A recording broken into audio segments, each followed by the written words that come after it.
Praise lord. ప్రభువైన యేసు నామములో అందరికీ వందనములు. ఇది దేవుని వాక్యంలో నుంచి అపోస్తలుల కార్యములు 2వ అధ్యాయము 42-43 వచనాలు. అపోస్తలుల బోధయందును సహవాసమందును రొట్టె విరుచుటయందును ప్రార్థన చేయుటయందును ఎడతెగక ఉండిరి. అప్పుడు ప్రతి వానికి భయం కలిగెను, మరియు అనేక మహత్కార్యములను సూచక క్రియలను అపోస్తలుల ద్వారా జరిగాను. ప్రేమైన వాళ్ళారా, యేసుక్రీస్తును అంగీకరించిన మనకు, సంఘంలో ఉన్న మనకు, దేవునితో మనకు ఉండవలసిన సంబంధం ఎలాంటిదో మనం ఇక్కడ చూడగలుగుతున్నాం. ఇక్కడ ఆదిమ సంఘంలో ప్రభు కృపను బట్టి యేసుక్రీస్తు మరణ పునరుత్థానం తర్వాత సంఘము ఏర్పాటు చేయబడింది. అప్పుడున్న సంఘంలో పరిస్థితులు ఇక్కడ ఉన్నాయి. వాళ్ళు ఏం చేస్తారు అప్పుడున్న వాళ్ళు అంటే అపోస్తలుల బోధ ఈనాడు సంఘంలో జరుగుతుందా? మొట్టమొదట మనం అది చూసుకోవాలి. అపోస్తలుల బోధ ఏంది అని అంటే ఇక్కడ ఏముంది? 37వ వచనంలో ఉంది, వారు ఈ మాట విని హృదయంలో నొచ్చుకొని. ఈ మాట అపోస్తలుల బోధ ఏంటంటే ఆ మాటను విన్నప్పుడు హృదయంలో నొచ్చుకునే స్థితి ఉండాలి.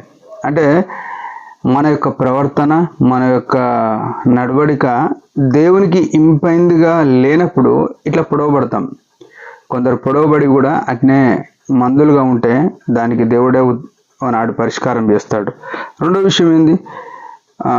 బోధయందు సహవాసమందు దేవుని సంఘంలో, ఆయన స్వరక్తం ఇచ్చి సంపాదించిన సంఘంలో ఎట్లుండాలంటే ఇక్కడ అదే మాట రాసి ఏమనంటే 44వ వచనంలో విశ్వసించిన వారందరూ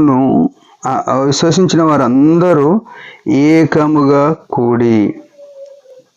సహవాసంలో ఉన్నామంటే, దేవుని సంఘంలో సహవాసంలో ఉన్నామని చెప్పుకుంటాం. సహవాసం ఉన్నది, సహవాసానికి వెళ్తున్నామని చెప్పుకొని అందరితో విశ్వసించిన వారు, దేవుని మందిరంలో ఉన్న వాళ్ళంతా విశ్వసించిన వారందరూ కూడా ఎట్లంటే ఏకముగా కూడి. అంటే ఈ రెండు అర్థాలు చూపిస్తుంది. ఒకటేమో అందరూ ఒకటే సమయానికి వచ్చేటట్టుగా ఉంది ఏకముగా కూడి అంటే. రెండోది వారి జీవితంలో ఒకరికొకరికి ఎట్లాంటి వివాదాలు లేవని కనబడుతున్నది. ఈనాడు సంఘంలో విభేదాలతో పరిచర్య చేస్తుంటే మనం జాగ్రత్త పడదాం. మూడో విషయం, రొట్టె విరుచుటయందును అని అంటున్నాడు. రొట్టె విరుచుట ఏమైతుంది? ఈ రొట్టె విరుచుట ఏం చూపిస్తుందంటే 46వ వచనంలో ఉంది, ఇంటింటా రొట్టె విరుచుచు దేవుని స్తుతించు ప్రజలందరి వలన దయ పొందిన వారైరి. ఇంటింటా రొట్టె విరవడం ఏమి చూపిస్తుంది అంటే దేవుని స్తుతించేవారుగా, ప్రజల వలన దయ పొందేవారు. అంటే ప్రజలు మనల్ని చూసినప్పుడు అయ్యో వీళ్ళు ఎంత మంచోళ్ళు, లేకుంటే వీళ్ళు ఎంత సాధువులుగా ఉన్నారు, ఎంత సామరస్యమైన జీవితం ఉంది అని చూడగలుగుతున్నారు. దేవుని సంఘంలో రొట్టెలో పాల్గొందే మనం, రొట్టెలో విరుస్తున్న మనము ఇట్లా సాధువులుగా, సామరస్యంగా, దేవునికి మహిమ చెల్లించే వారంగా ఉండాలి. అదే సమయంలో ప్రజల వలన అది కూడా దయ పొందే వారం ఉండాలి. మనల్ని చూస్తే ఈనాడు చీదరించుకొని అసహించుకునే పరిస్థితిలో మనం ఉండనే వద్దు. అట్లుంటే జాగ్రత్త పడదాం. 4వ విషయం ఏంటంటే ప్రార్థన చేయటందు ఎడతెగక ఉండిరి. ప్రార్థన ఈనాడు ఎట్లుంది మన ప్రార్థన జీవితం? మనకు మనమే ప్రశ్నించుకోవాలి. మనం దేవునితో కలుసుకునే స్థలమే ప్రార్థన, లేకుంటే దేవునికి మన సమస్య చెప్పుకునే స్థలమే ప్రార్థన. ఈ ప్రార్థనలో కూడా మనకు సమయం లేని దౌర్భాగ్యకరమైన దుష్ట లోకము, దుష్ట కాలంలో మనం ఉన్నామని గుర్తుపెట్టుకోవాలి. సమయానికి అసలు టైం లేదు, ప్రార్థనకు అసలు సమయం లేదు. ఇవి లేనప్పుడు ఏమవుతుందంటే ఇవి 4 లేనప్పుడు ఏం జరుగుతుంది? ఇవన్నీ 4 కలిగిన వాళ్ళ వలన ఏమైంది? ప్రతి వానికి భయం కలిగింది, మహత్కార్యములు సూచక్రియలు జరిగినాయి. ఇవి కరెక్ట్ లేకపోతే ఏమైందంటే సంఘంలో ఎవరికి భయం లేదు. ఈనాడు భయం ఉందా ఎవరికైనా? నువ్వెంత అంటే నువ్వెంత, నువ్వు చేయగలుగుతావు అంటే నేను చేయగలుగుతా, నాకు తెలియదా పరిచర్య, నాకు తెలియదా విషయాలు, నాకు తెలియదా దేవుని బోధ అని ఇట్లా విర్రవీగుచున్న తత్వంలో సంఘంలో ఈనాడు చాలా మంది ఉన్నారు.